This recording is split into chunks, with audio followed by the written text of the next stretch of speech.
Sí, gracias, Carla, por ello. Hermanos, pues hoy continuamos con nuestra serie basada en el texto de Apocalipsis. Esta será nuestra quinta sesión, e iniciamos con el capítulo 2 hoy. Ya cubrimos todo el primer capítulo en 4 segmentos. Hoy es nuestro quinto capítulo y hoy en particular el texto mismo delimita bien el alcance. Es un mensaje específico para una de las 7 iglesias a las que aborda o a las que se remite el texto. Comienza con la iglesia de Éfeso. Y para acercarme al tema, quisiera hacerlo de la siguiente manera. Perdonamos por si aquí se... De la siguiente manera.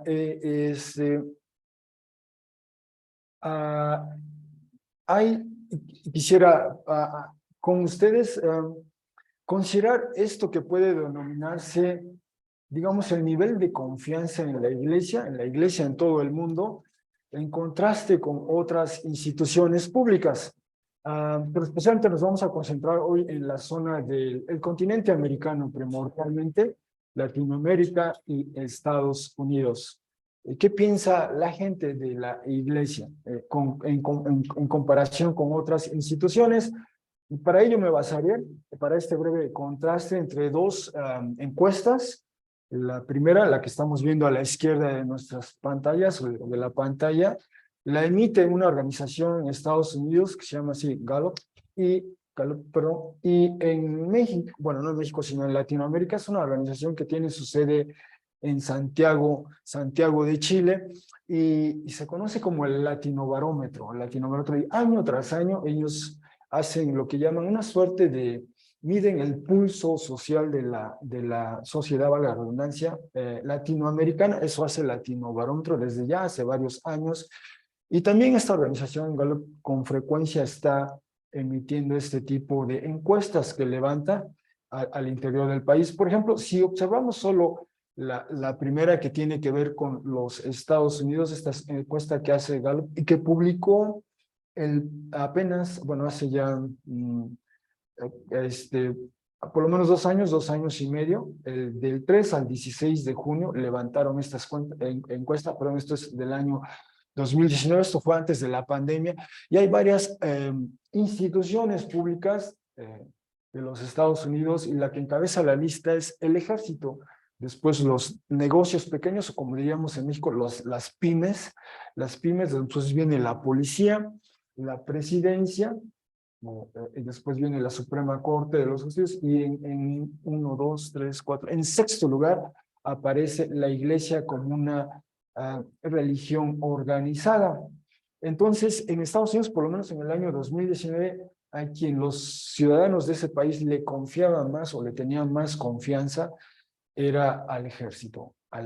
Es encabezaba la lista con un 73%, y la iglesia está a media tabla y está con un 36% de confianza. Esa gráfica que se ve a la derecha muestra cómo al paso del tiempo ha habido un descenso, hay una tendencia a la baja en el nivel de confianza que los ciudadanos, en este caso Estados Unidos, tienen hacia la iglesia en general, ¿no? Todo lo que implica ello, esa categoría, la iglesia. Y de hecho, en el historial de estas encuestas que ha emitido esta organización, se observa cómo al principio, cuando empezaron a levantar estas encuestas, digamos décadas de los 60, 70, quien encabezaba la lista era la iglesia en general. La población le confiaba más a la iglesia, pero ha pasado el tiempo, la iglesia ha venido a menos, y quien ha repuntado es el ejército, ¿no? El parte uno entiende, ¿verdad? Especialmente en lo que va del siglo, en los Estados Unidos tuvieron ese ataque en su territorio y hubo esta respuesta bélica, Afganistán primero, después Irak, después estos conflictos con el Estado Islámico, y el ejército ha sido protagonista y se ha movido esa confianza, digamos, de la iglesia hacia el ejército, ¿no? Se confía más en el ejército que en la iglesia, parece ser el caso. En cuanto a Latinoamérica, decía, basándonos en esta encuesta que emite el Latinobarómetro, organiza esta encuesta en varios países de Latinoamérica año con año, recogen la información, publican esta, y entre otras cosas, las preguntas que hacen en esta encuesta es la confianza en las instituciones Y en el caso latinoamericano en general, cada país varía, pero en promedio en general, la iglesia es todavía la institución a la que más confían los habitantes de Latinoamérica. Está la iglesia, y perdón que a lo mejor no se alcanza a apreciar por la letra, está la iglesia, después dice aquí las Fuerzas Armadas o el Ejército, después viene la policía, posteriormente viene el presidente, posteriormente sigue la institución electoral del país, más adelante dice gobierno, poder judicial, congreso, y al final están los partidos políticos, ¿verdad? Entonces, en Latinoamérica en general, se tiende todavía a tener más confianza, por ejemplo, en la iglesia que en el ejército o que en los partidos políticos, por ponerlo en esos términos. Y se observa en la gráfica de la derecha como también hay una ligera tendencia a la baja de esta confianza en la iglesia, a niveles del 70 y tantos %, gradualmente ha ido ahora, aparece aquí en el 61, ha bajado como 10 puntos, ¿no? Al paso del tiempo ha habido un desgaste al interior de esa confianza de la población hacia esta institución, la iglesia en general, la iglesia en general. Eso es en el caso de Latinoamérica. En el caso mexicano, bueno, de hecho México aparece aquí, en el promedio de los países latinoamericanos, lo encabeza Paraguay, el 77%, o sea, 7 de cada 10 personas en Paraguay le confían a la iglesia más que a cualquier otra institución. En el caso de Argentina, por ejemplo, solo 3 de cada 10 personas le confían a la iglesia, ¿va? Hay una brecha enorme. En México reportan alrededor de un 53%, o sea, la mitad de la población le confía, la otra mitad como que le toma, la ve con reserva, con cierta distancia, de acuerdo a esta encuesta.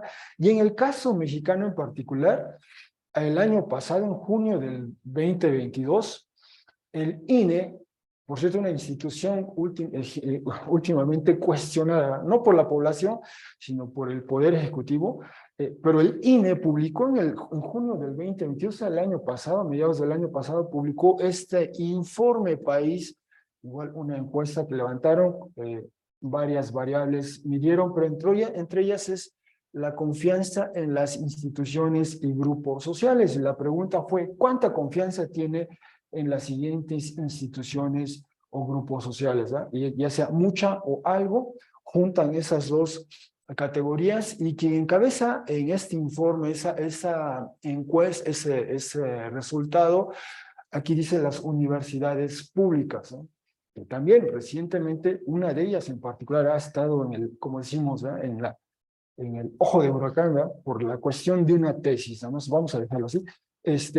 Entonces, las universidades públicas encabezan con 70%, ¿no? Según esta encuesta, sigue Ejército y Marina, Guardia Nacional, Instituto Nacional Electoral, 60%, presidente, grupos de vecinos, organizaciones sociales, y a media tabla aparece esta categoría que dice sacerdotes, pastores o ministros de algún culto, 51%. ¿Eh? O sea, en estos encuestados, en esta población que se encuestó, prácticamente la mitad le confía a esta institución y la otra mitad la ve con cierta distancia, con cierta reserva. Esto está a media tabla, digamos. Quien está al final de la lista, de nueva cuenta, son los partidos políticos. ¿Eh? Después de las iglesias, de los pastores, de los sacerdotes, siguen medios de comunicación, empresarios, sindicatos, policía, senadores y diputados federales, diputados locales, partidos políticos, ¿no? Bueno, entonces ahí está a media tabla, ¿no? Entonces vemos cómo es este nivel de confianza, por ponerlo, en el continente americano. Quizá haya otra oportunidad en otra ocasión de ver en otras partes del mundo cómo se ve o se aprecia a la iglesia. Bueno, con eso en mente, con estos niveles de confianza, con quizá el desgaste que sufre la iglesia de su credibilidad o confianza hacia la población, vamos a leer este texto de Apocalipsis capítulo 2, versículos 1 al 7. Comenzamos así. 2:1, para el ángel de la iglesia en Éfeso, escribe. Estas palabras dice, afirma, quien sostiene o quien posee las 7 estrellas en la diestra de él. Quien camina o quien transita de aquí para allá en medio de los 7 candelabros de oro.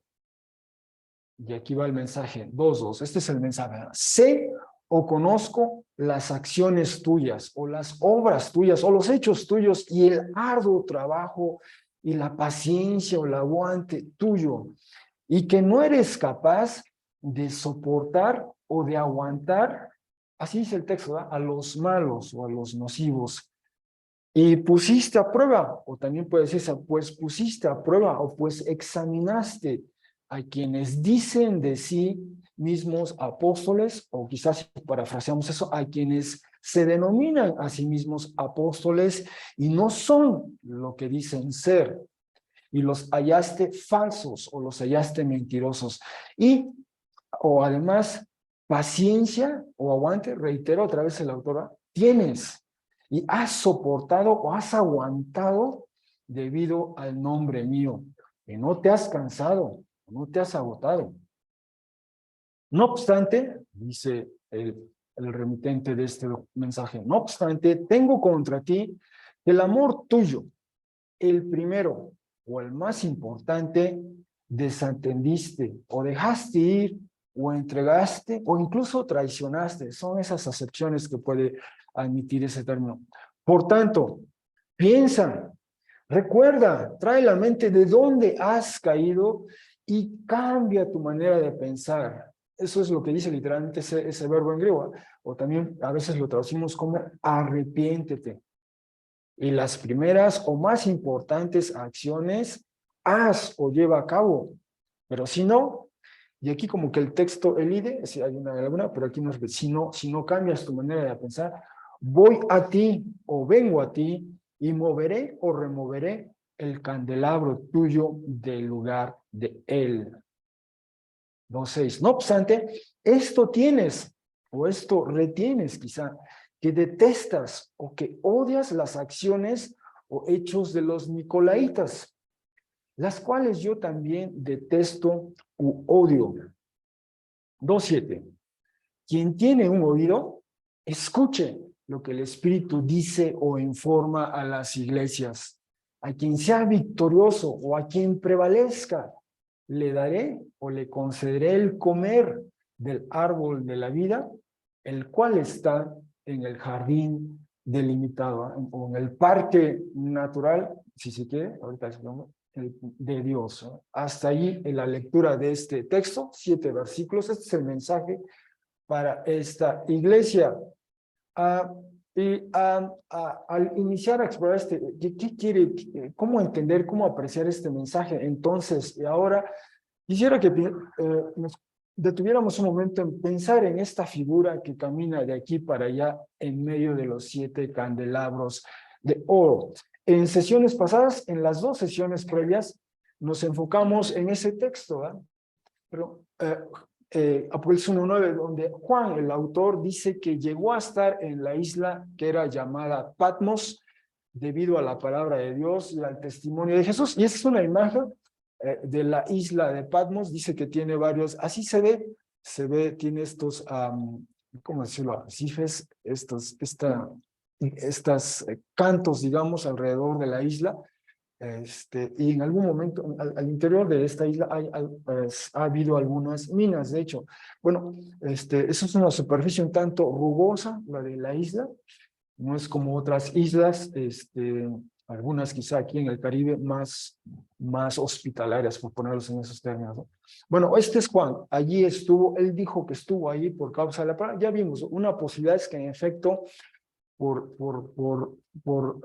comunicar la palabra, por comunicar o dar testimonio del mensaje de Jesús, quizá fue una medida disciplinaria, lo envían, lo relegan a esta isla, ahí lo confinan por un tiempo, el gobernador de la zona, quizá con la autoridad, perdón, con el visto bueno o la venia del emperador, pero por ahí presumiblemente se elaboró una tradición de que Juan estuvo en esa isla. Y en esa isla vimos la semana o en las 2 semanas previas, quien escucha esta voz se le pide que escriba y mande un mensaje a estas 7 iglesias. Y esas 7 iglesias, ya vimos, estaban ubicadas en el primer siglo, eran parte de esta provincia romana denominada Asia Menor, que digamos hoy sería la costa occidental de Turquía, lo que es hoy Turquía. la costa occidental, allí estaban ubicadas estas iglesias, estas 7 que enumera, y así que eso es lo que vamos a tener en mente. Ahora que leamos de Éfeso, Éfeso estaba por aquí enclavada. En este otro mapa se aprecia mejor dónde está Éfeso. Entonces era un puerto, hoy quizá ya no es el puerto que fue en aquel primer siglo, pero allí está Éfeso. Y decíamos, además de Éfeso, había otras iglesias en la región. De hecho, si uno cuenta, por lo menos había 10 iglesias ahí y después otras más. O sea, en el primer siglo, finales del primer siglo, decíamos, había como 12, pero de esas 12, el texto se concentra en 7 de ellas. Bueno, está en Éfeso. Así que Juan está ahí, en esta isla de Patmos, va a escribir, pero también Juan dice que estaba en el Espíritu en el día que pertenece al Señor, ¿no? Y en esa condición, en esa sintonía, si me permiten decirlo así, es que voltea y ve hacia atrás para ver quién le habla. Literalmente él dice, para ver la voz. Ese es el lenguaje que utiliza el Apocalipsis. Nos encontraremos este tipo de expresiones un tanto inusuales, ¿no? Ver la voz, ¿no? Ver la voz, dice, de que le hablaba a él, y al voltear ve esta figura, dice, ve 7 candelabros de oro, y en medio de los candelabros alguien similar, alguien parecido a hijo de ser humano, una figura humana, como una figura humana. Y ya vimos la semana pasada cómo la describe, literalmente de cabeza a pies. Y al final de ese texto le interpreta esa figura, le interpreta parte de esta visión. Le dice el misterio o el secreto de las 7 iglesias, las cuales viste, perdón, de las 7 estrellas, las cuales viste en la diestra mía, y los 7 candelabros. Dice, las 7 estrellas y ángeles de las 7 iglesias son, y 7 candelabros, 7 iglesias son. Bueno, al paso del tiempo, especialmente este texto, ha generado una conversación un tanto intensa. ¿Cómo entender esto? Quizá 7 candelabros es igual a una iglesia. Por cierto, esta es una foto que se tomó quizá a mediados del siglo XIX, una persona de nombre Tommaso Cuccioni, y es una foto de este relieve que hay en la ciudad de Roma, en la así llamada Vía Sacra, en el año 81 después de Cristo. O sea, todavía es primer siglo, y de hecho esto fue antes de que se escribiera el Apocalipsis. En el año 81, el emperador Domiciano, para honrar la memoria de su hermano Tito fue el que con sus legiones romanas sofocó la revuelta judía de los años 66 al 70 en el territorio de Palestina. Eventualmente Tito fue emperador, solo lo fue por un par de años, pero Domiciano, para honrar esa proeza de su hermano que aplastó la revuelta judía, construye este arco de triunfo allá en Roma, y esto fue en el año 81 después de Cristo, y hay unos relieves, y este es uno de los relieves donde se evoca ese episodio, donde se extraen algunos de los artefactos al interior del templo. El templo fue del todo destruido, quemado, arrasado, quedó en ruinas. Igual Jerusalén fue del todo arrasada, pero evoca esta imagen, entre otros los objetos que extrajeron del templo, el candelabro de oro. Y entonces, este es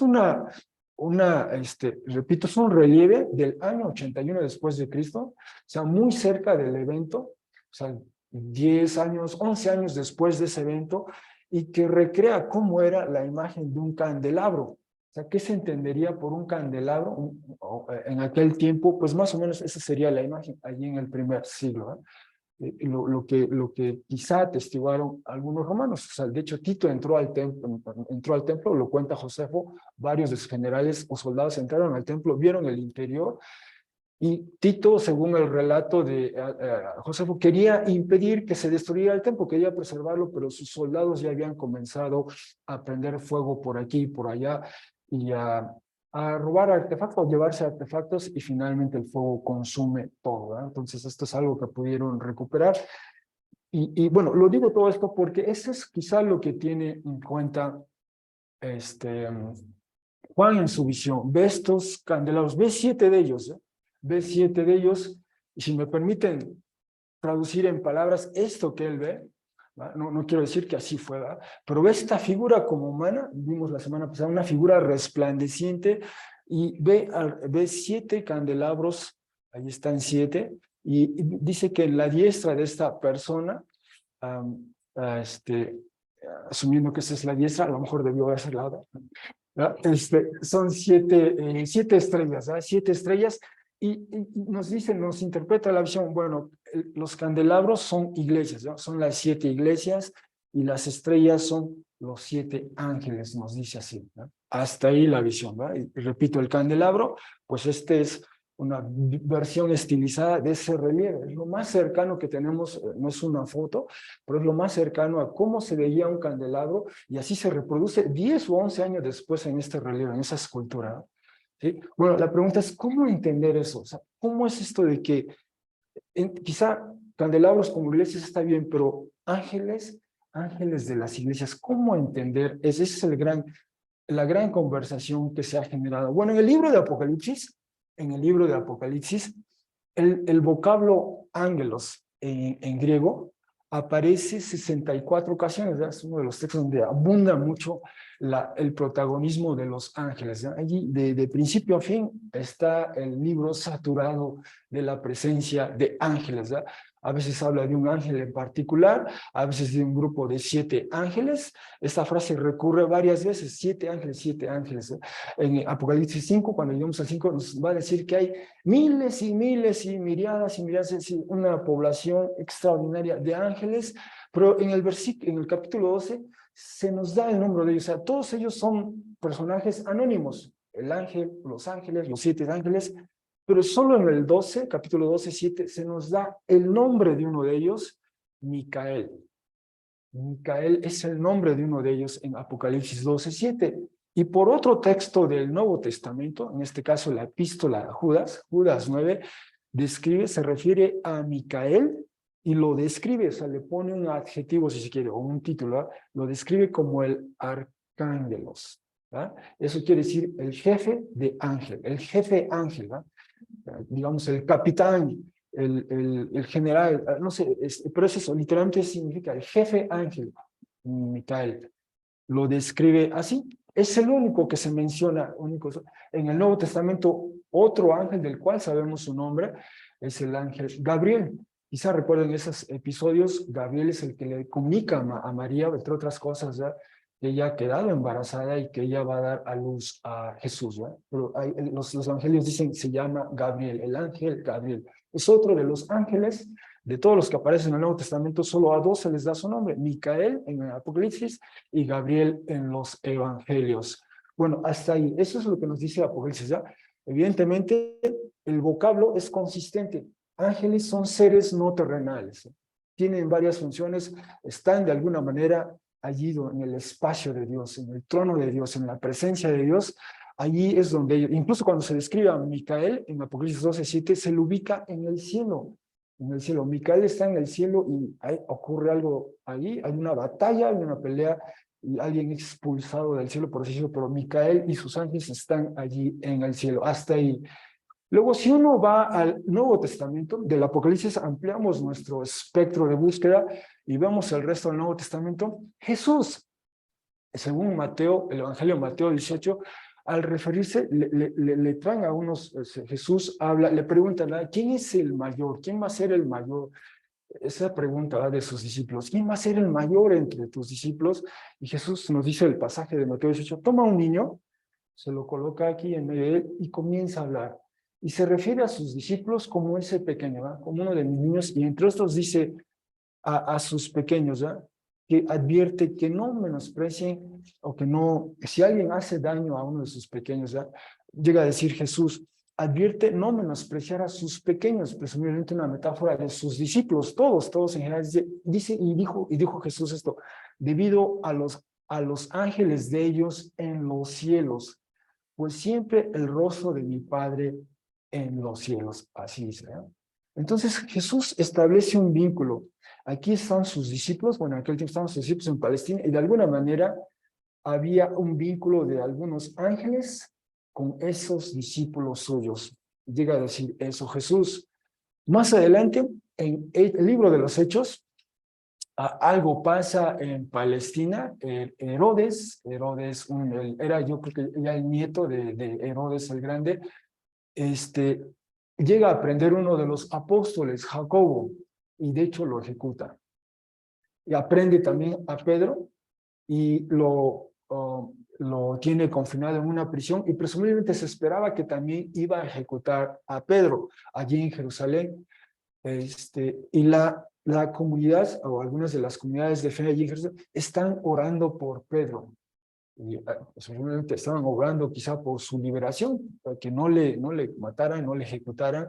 Y en efecto, si uno lee Hechos 12, es un episodio extraordinario, como el ángel del Señor llega a ese lugar donde está confinado Pedro, y aunque Pedro tiene escolta, está encadenado, pies y brazos, y además tiene guardias, y ocurre algo extraordinario. Este ángel, simplemente está el ángel ahí, hace que se caigan las cadenas, y los guardias no se enteran de nada.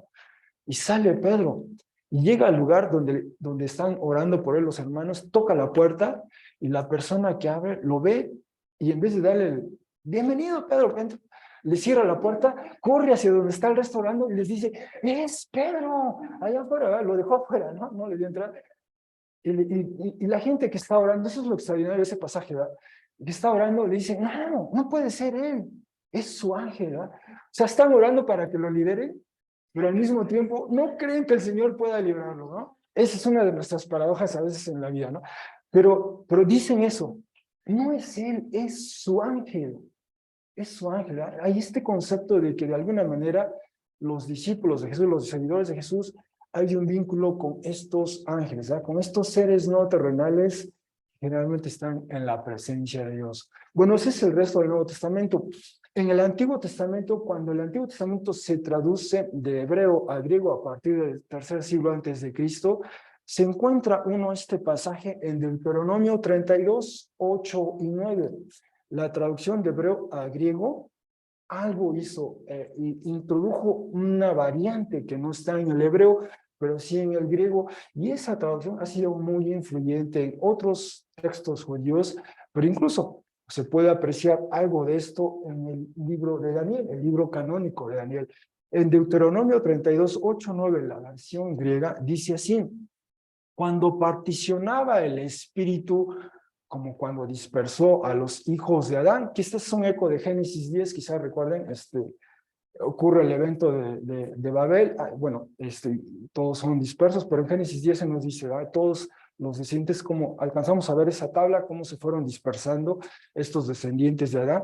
Dice así el texto: cuando particionaba el Altísimo a las naciones, como cuando dispersó a los hijos de Adán, puso los límites o fronteras de las naciones de acuerdo a los ángeles de Dios. Esta es la variante que introduce la traducción en griego, de acuerdo a los ángeles de Dios, y llegó a ser la parte del Señor en esa distribución, ¿verdad? Llegó a ser la parte del Señor la gente suya, Jacob, la porción de la herencia de Israel. Así que presumiblemente en ese texto, en esta distribución, quizá se derivó en la tradición israelita y después judía esta idea de que cada nación en el mundo tenía su respectivo ángel, vinculado, asociado con él.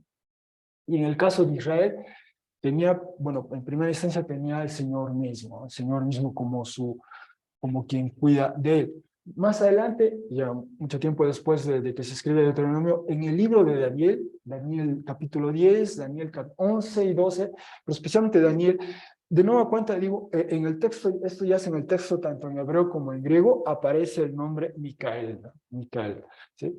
En Daniel 10, 13. Y Micael ahí es presentado primero en 10:13, en la versión en griego solo dice, es uno de los primeros jefes, ¿no? O sea, presumiblemente hay otros como Micael, que son jefes, que comandan, que dirigen, que son líderes, digamos.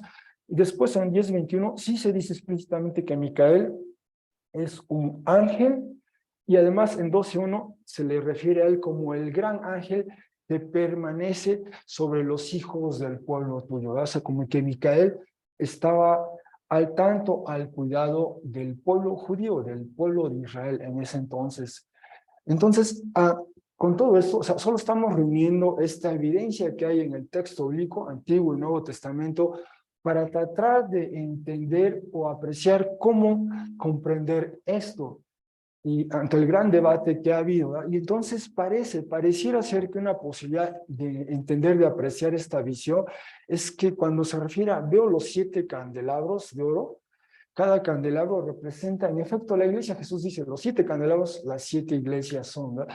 Pero parece que debemos entender, parecería que debíamos entender eso como la iglesia en su ubicación física. En medio de cada una de estas ciudades, allí está la iglesia, esa presencia física que hay de la iglesia. Y cuando se refiere a que el ángel de la iglesia, este ángel de la iglesia de alguna manera tiene este vínculo corporativo con la iglesia. Dios mediante el próximo domingo veremos Apocalipsis, el siguiente mensaje a la otra iglesia, y cuando veamos Apocalipsis 2:10, veremos cómo se le está hablando al ángel de la iglesia.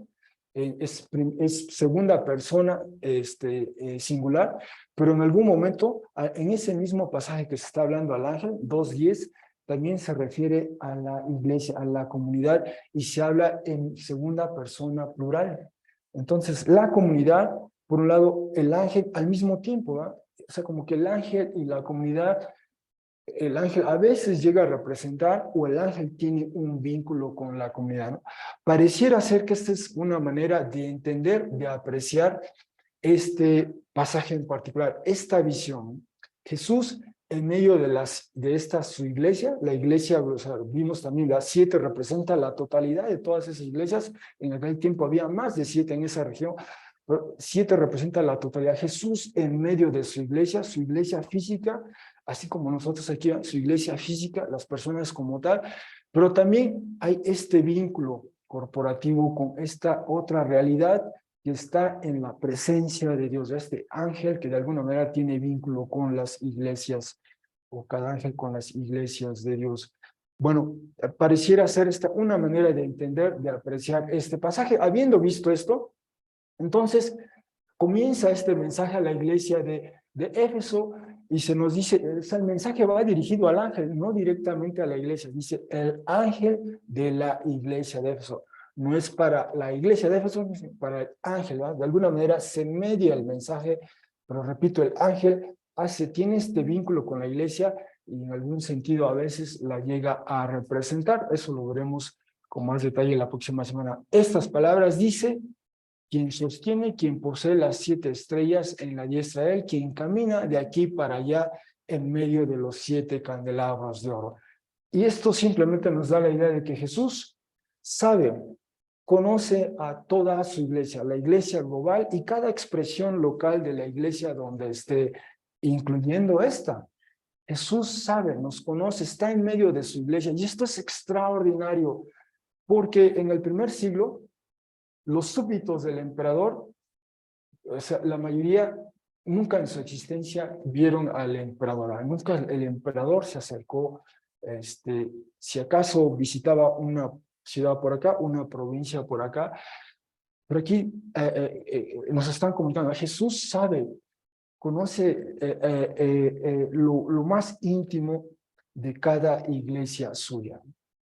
Donde esté ubicada, donde esté localizada, Él sabe, Él conoce, Él anda de aquí para allá, Él transita, Él recorre, Él está al tanto de todo lo que ocurre en su iglesia. Es parte de lo que nos quiere comunicar esta idea. Jesús es omnipresente en ese sentido, ¿verdad? Sabe, está al tanto de cada una de sus comunidades, donde estén ellas, donde estén ubicadas ellas. Ese es el primer punto.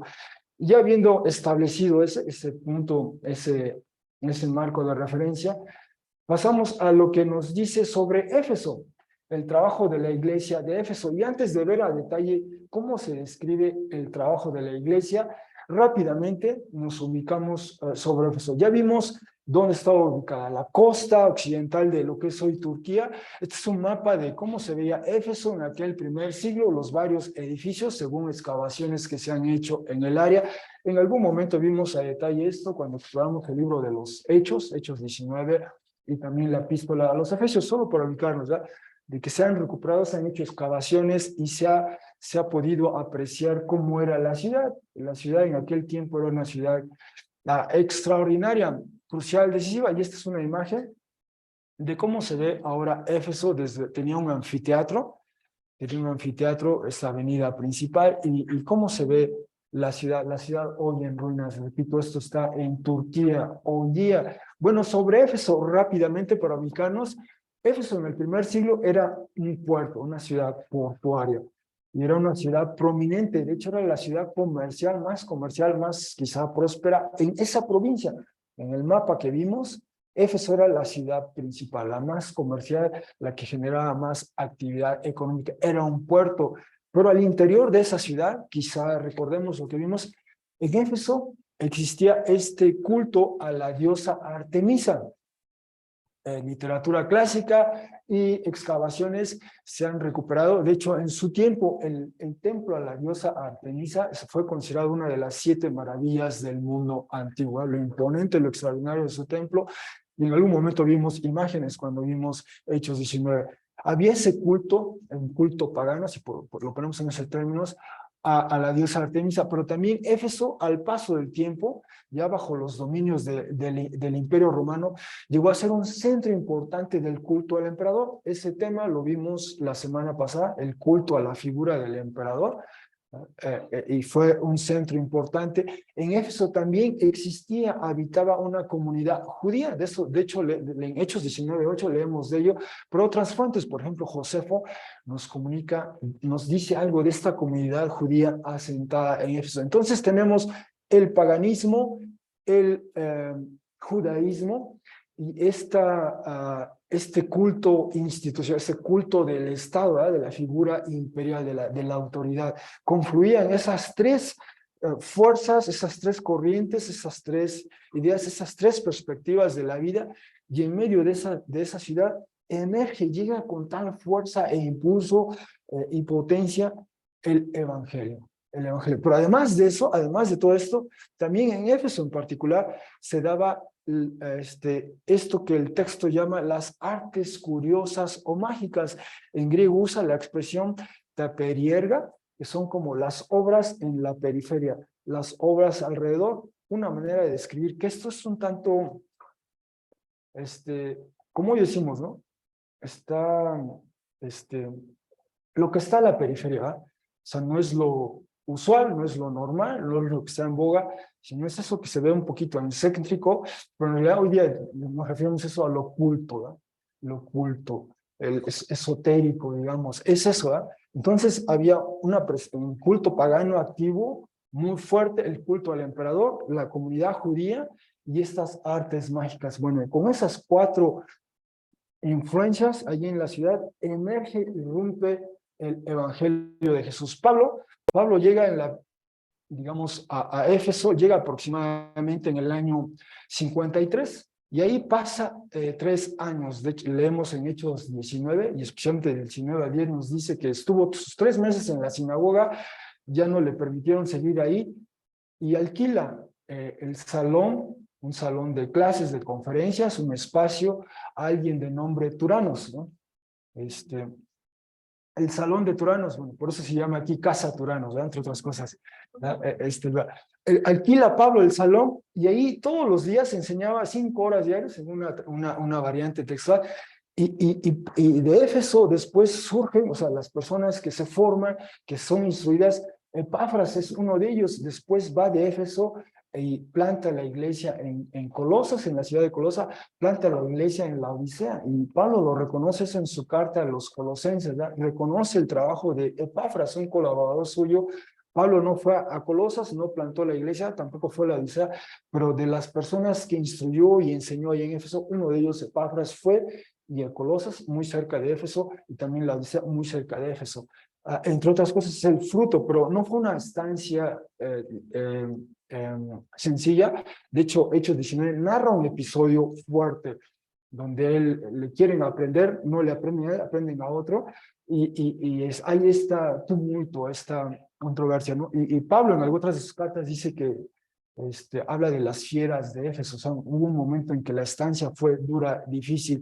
Pasa el tiempo, esto es la década de los 50, Ya al final del siglo hay una tradición, parte de esto leímos al principio, donde el apóstol Juan llegó a residir en Éfeso, y ya en el segundo siglo, perdón, y también hay otra tradición que nos dice que Timoteo, el Timoteo que conocemos en Hechos, las epístolas de Timoteo, se nos dice que recibe el episcopado ahí, o sea, se hace responsable de la iglesia en algún momento. Bueno, esto es Éfeso.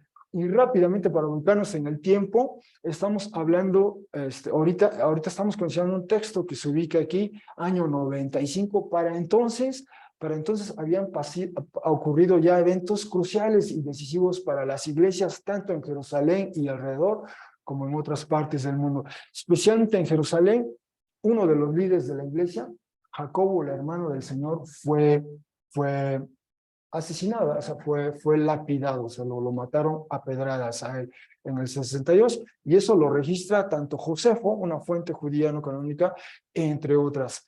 Después, en el año 64, en Roma ocurre este incendio, el emperador Nerón acusa a los cristianos, ¿ya? Los hace responsables y comienza esta persecución imperial en Roma, año 64, quizás 65, y hay esta tradición que ahí, estando en Roma Pedro y estando en Roma Pablo, ambos son ejecutados, Pedro crucificado y Pablo decapitado, según esta tradición. Entonces, en la década de los 60, vemos que fue un golpe duro para la iglesia en general. Pierde su liderazgo, pierde a uno de los líderes en la iglesia en Jerusalén, se pierden algunos de los apóstoles, ¿verdad? Tanto Pedro como Pablo. Y entonces parece que llega a su fin la generación apostólica, excepto por el apóstol Juan, ¿no? Que todavía vive una vida longeva. Pero el liderazgo en Jerusalén, en Roma, fue sacudido. Las iglesias fueron sacudidas. Y después, en el año 70, finalmente Jerusalén es destruida, devastada. Y entonces la presencia cristiana en Jerusalén se ve disminuida. Y en cambio, la presencia de Éfeso como iglesia se ve magnificada, fortalecida, si se quiere. Éfeso adquiere una prominencia en esa región del mundo a raíz de estos episodios, ¿verdad? Estos episodios que tienen ese impacto. Y tan es así que, por ejemplo, en el Nuevo Testamento tenemos la epístola a los Efesios, ¿verdad? Más o menos Pablo escribe años 55-56, después un par de años más, Pablo da este discurso a los líderes de la iglesia en Éfeso, Hechos 20, él manda a llamar a los líderes de la iglesia y les habla, y les advierte también de aquello que él veía venir. Y después tenemos este mensaje a la iglesia de Éfeso, esto ya casi a finales del primer siglo, en el año 95, incluso allá a inicios del siglo segundo, un líder de la iglesia de Siria, de nombre Ignacio, cuando es aprendido y va hacia Roma, va a ser ejecutado, va a ser martirizado, en su trayecto le permiten escribir, entre otras de las cartas que escribe, es una que va dirigida a la iglesia de Éfeso, y lo que dice la iglesia es extraordinario. Alaba a la iglesia cómo se ha sostenido firme en medio de todas esas circunstancias.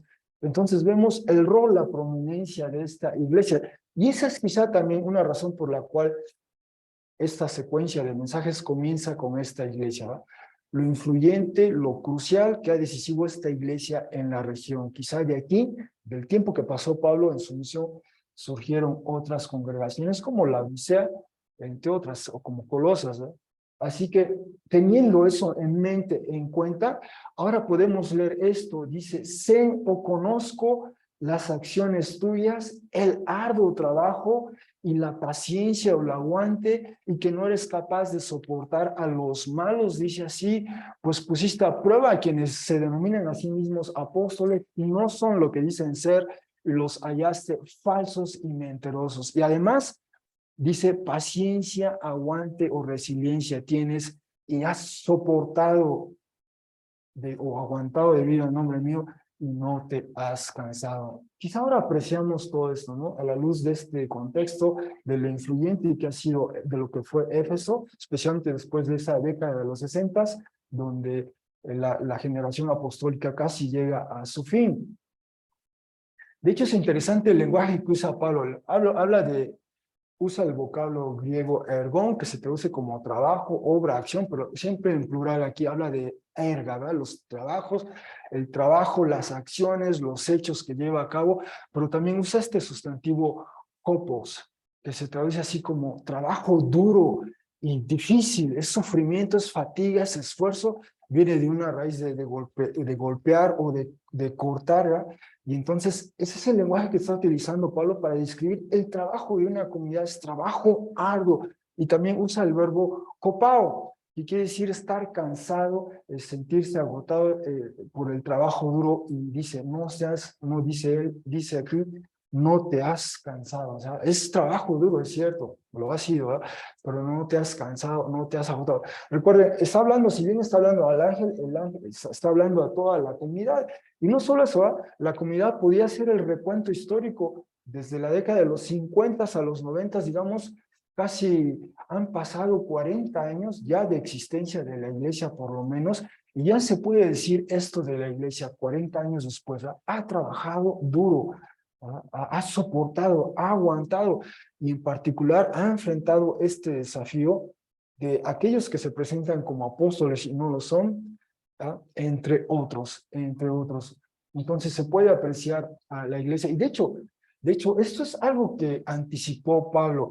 Este es un extracto del mensaje que da Pablo a los líderes de la iglesia de Éfeso en Hechos 20. Les llega a decir en 20:28, está hablando, repito, a los líderes de la iglesia, son los que manda llamar en ese lugar donde los encuentra. Dice, sean cuidadosos o estén muy atentos a ustedes mismos, al igual que todo el rebaño en el cual a ustedes el Espíritu Santo puso o colocó como vigilantes, como guardianes, como supervisores, como obispos. De hecho, ese es el término episcopos que usa ahí Pablo, de donde viene la palabra obispo. Pero eso quiere decir, son los episcopos, ¿verdad? Lo que están sobre viendo, ¿no? Están velando, están cuidando, esa es la responsabilidad. Les está hablando a ellos, dice, para pastorear la iglesia de Dios, la cual preservó por medio de la sangre del suyo, una alusión a Jesús.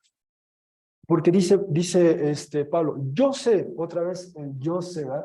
Jesús más adelante dice, yo sé, yo conozco, pero ahora dice Pablo, yo sé o conozco que entrarán después de mi llegada a Jerusalén lobos pesados. Esa es la metáfora que usa Pablo. Van a llegar lobos pesados o lobos feroces en ustedes, no teniendo consideración por el rebaño, ¿verdad? Gente de fuera va a venir y va a venir a devorar. Esa es la intención, es devorar, es causar algo, ¿verdad? Y dice, no teniendo consideración, pero al mismo tiempo, de dentro también hay ese riesgo. Procediendo de ustedes mismos surgirán personas, dice, hablando, si bien el texto líder, hablando quizás sucesos, enseñanzas que han sido distorsionados, tergiversados para atraer o arrastrar a los discípulos tras de ellos. Entre otras cosas, ¿no? Es lo que les dice Pablo. Anticipa, repito, estos años 56 quizá, y estamos hablando de un texto que 40 años después, ¿no? Entonces, parece que los líderes sí tomaron en cuenta las palabras de Pablo y a las siguientes generaciones pusieron en alerta, ¿verdad? Hay que tener siempre cuidado del rebaño porque puede que lleguen estos lobos feroces, ¿verdad? O también de dentro haya quien distorsiona, lo tuvieron en cuenta. Y de hecho, continúa el mensaje, dice, no obstante, está hablando otra vez Jesús, tengo contra ti que el amor tuyo, se puede entender como el primero o más importante, desatendiste, dejaste ir, entregaste o incluso traicionaste.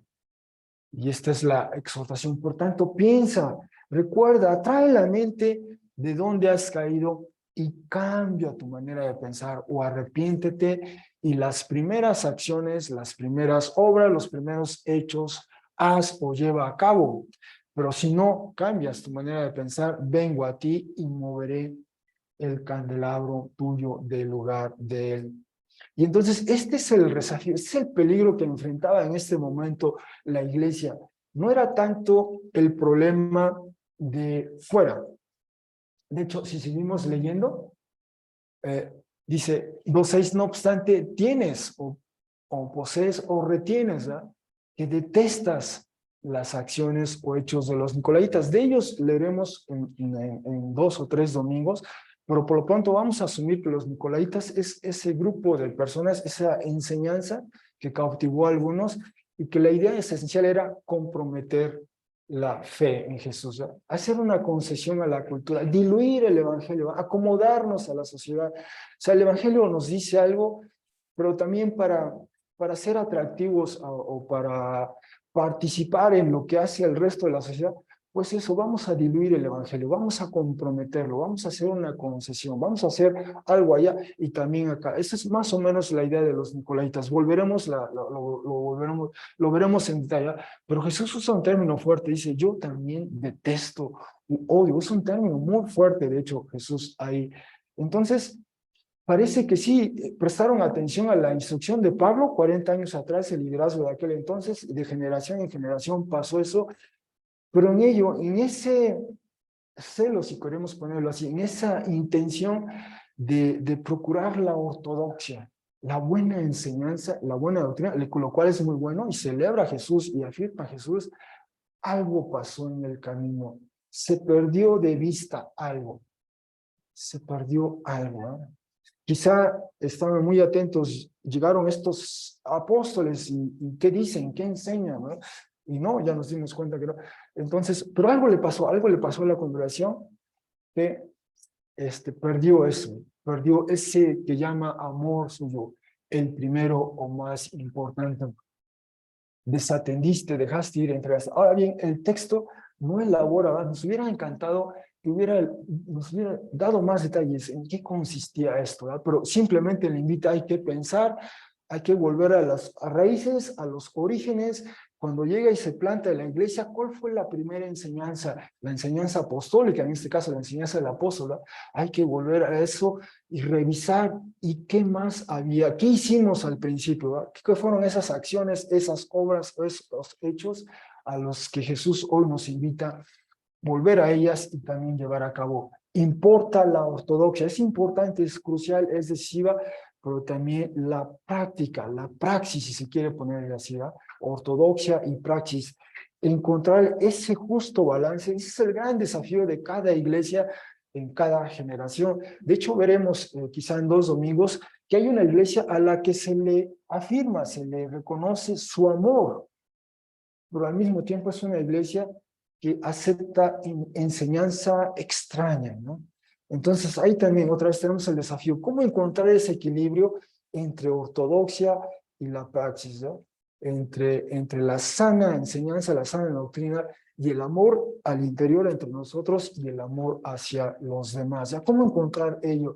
De ahí los textos que leímos, por ejemplo, leyó para nosotros, Vania, Juan, ¿verdad? Este episodio, Jesús resucitado, uh, les da indicaciones a los discípulos dónde pescar, regresan ellos emocionados, finalmente pescaron algo, desayuna con ellos, Jesús resucitado, y luego se toma un momento a solas con Pedro, y le habla a Pedro, le pregunta 3 veces, Pedro, en griego literalmente dice, ¿me amas?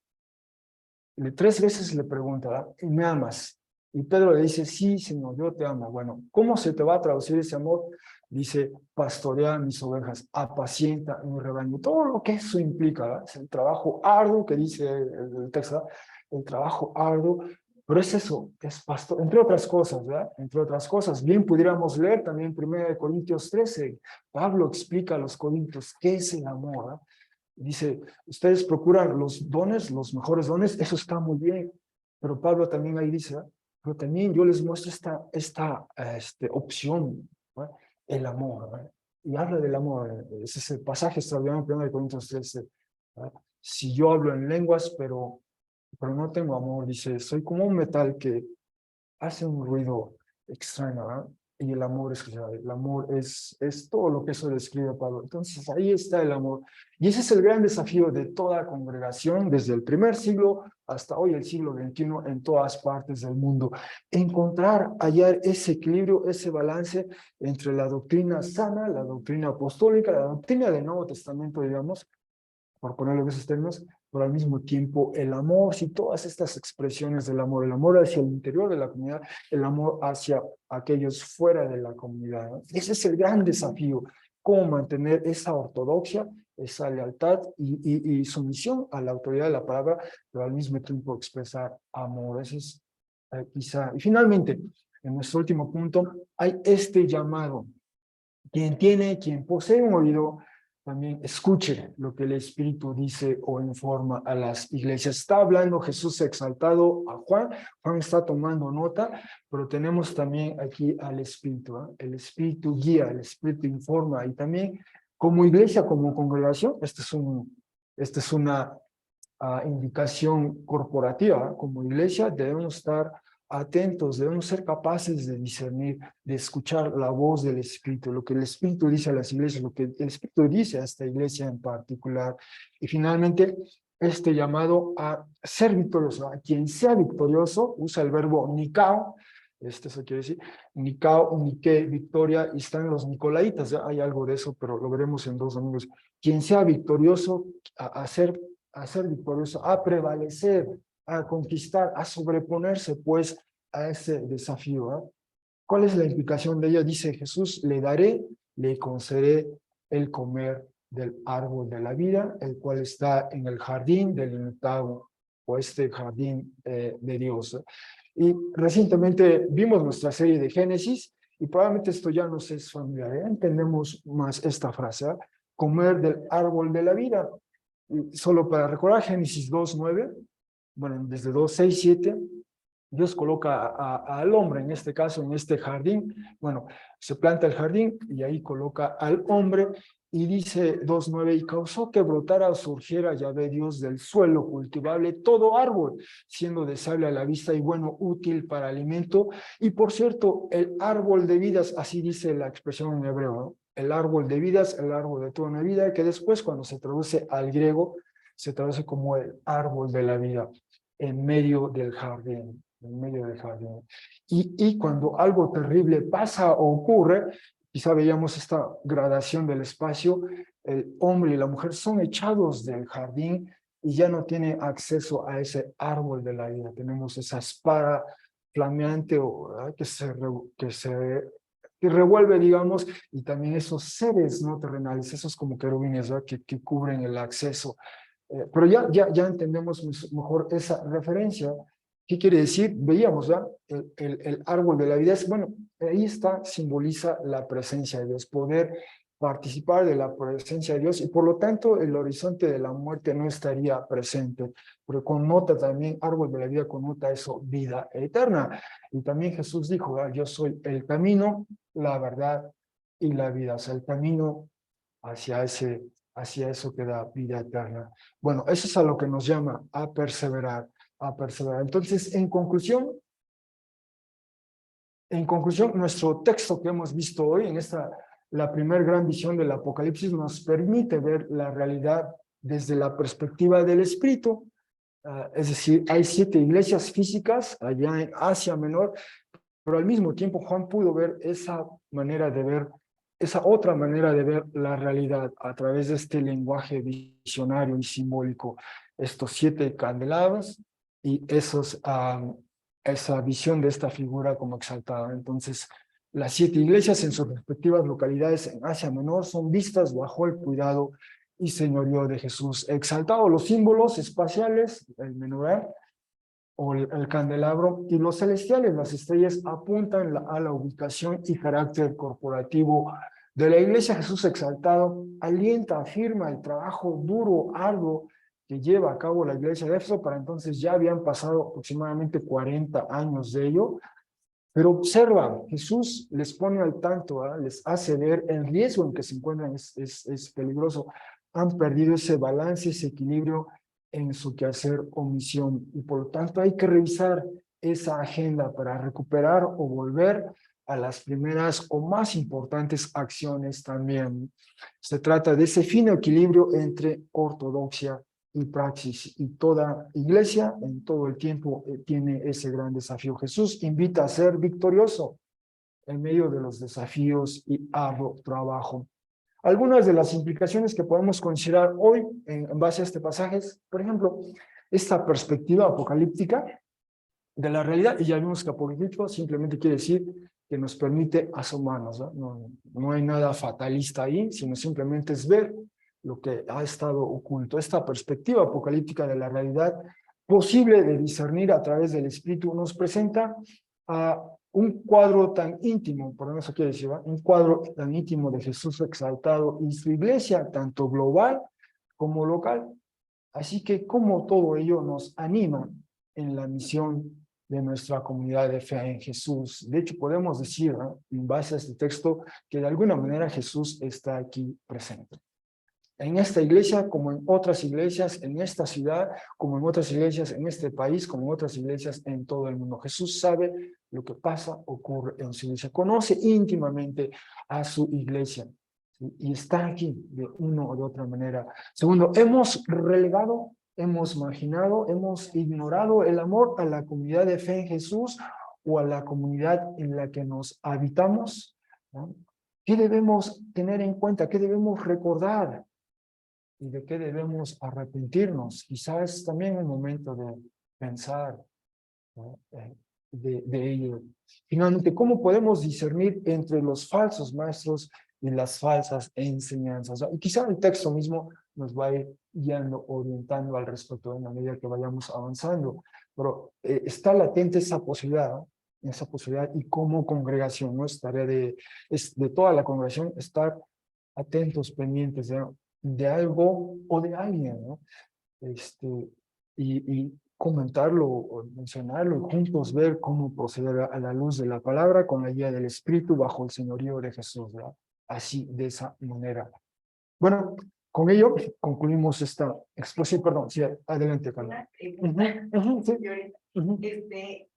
Bueno, nosotros como cristianos que hemos puesto nuestra fe en Jesús, reconocemos que a través de Jesús, bueno, Él intercede por nosotros, ¿no? Sí. Y tenemos esta intermediario en nuestro camino para llegar al Padre.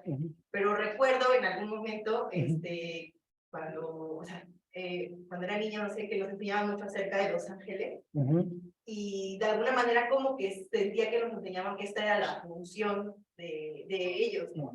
Ellos también, con esto que decías de que tienes un ángel, hasta incluso como un ángel de la ya. Pero que también como que podía interceder por nosotros, aunque eso no es lo que dice el texto. El texto, claro.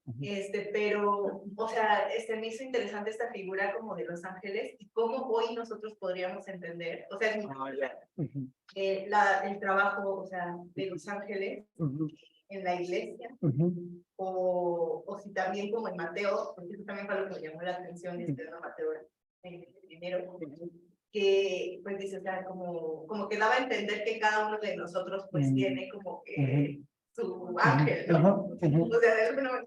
Entonces, eso, o sea, ¿cuál es el papel de los ángeles ahora? Ajá, gracias, gracias. Sí, entonces, para nuestros amigos de Zoom, por si no alcanzaron a escuchar bien, Carla está preguntando eso, ¿cuál sería el rol de los ángeles hoy día, ¿no? Hoy día, debo decir, lo que vimos en el Nuevo Testamento, quizás si lo viéramos con todos los otros documentos que se han recuperado de aquel tiempo, judíos no canónicos, se ve que en efecto hubo en algún momento donde se puso un énfasis excesivo, desmesurado en los ángeles, ¿no? Y entonces, sí, quizá estaba Dios, estaban los ángeles, pero en algún momento, y puede que en alguna ocasión, quizá esa idea desmedida sobre el rol angelical, el rol de los ángeles, se haya también infiltrado en algunas iglesias, ¿verdad? Finales del primer siglo, inicios del segundo siglo, hubo algo de eso. Quizá aquí el punto es recuperar lo importante, bueno, es decir, es importante tener en cuenta, tenemos el Apocalipsis inicia con esta visión de Jesús exaltado, ¿eh?